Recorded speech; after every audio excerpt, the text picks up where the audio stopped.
Europe 1. Le grand direct des médias avec Thomas Joubert. Et le fait média du jour, ce sont toutes ces anciennes émissions qui reviennent sur la TNT. Les exemples sont nombreux en ce moment. On va donc tenter de comprendre pourquoi ces chaînes relancent tous ces formats existants.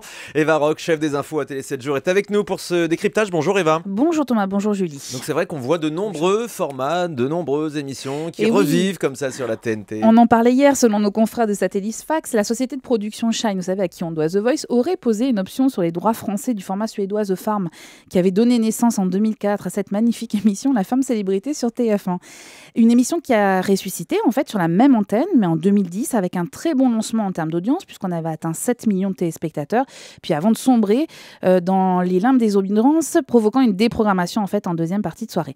En fait, qu'importe ces résultats, il y a des chaînes qui sont encore preneuses de ces téléréalités qui sont apparues au début des années 2000.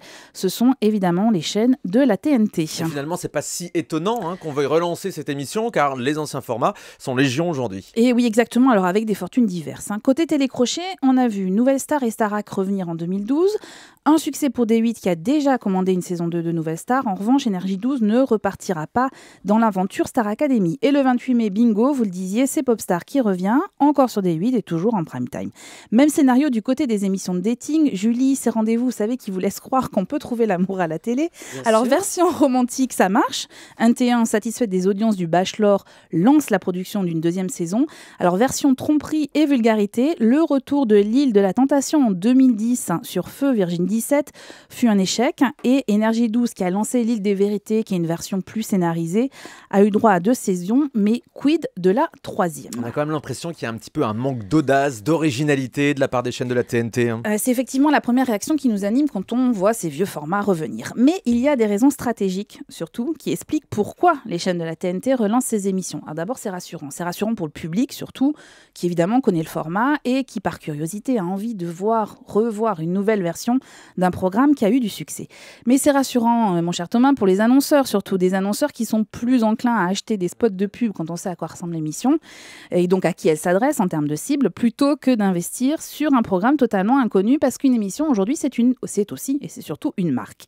Et puis, c'est rassurant aussi pour les chaînes, en termes de budget. On peut ressusciter un format avec des moyens moindres qui correspondent mieux aux économies de la TNT. Et puis, dans le cadre particulier de la Ferme Célébrité, si elle revenait, cela pourrait se faire en access prime time quotidiennement, et on sait que ça représente en fait une locomotive pour les programmes qui suivent, car quoi qu'on en pense de la qualité ou pas de ces programmes, il y a un public. Oui, ça c'est sûr. Les chaînes de la TNT, est-ce qu'elles vont poursuivre justement dans ce sens-là? Alors, pas sûr que le recyclage permanent soit systématiquement une garantie d'audience, donc tout ça dépend du format évidemment.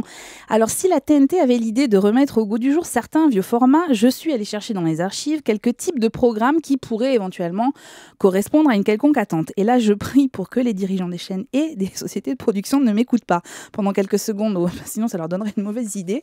Mais il reste en magasin La Première Compagnie, Les Colocataires. Oui, la Première Compagnie, c'était une ambiance militaire. Voilà, ça, exactement, TF1. présenté par Laurence Boccolini. Les Colocataires sur M6, vous vous en souvenez, qui était juste après le Loft. Nice People sur TF1.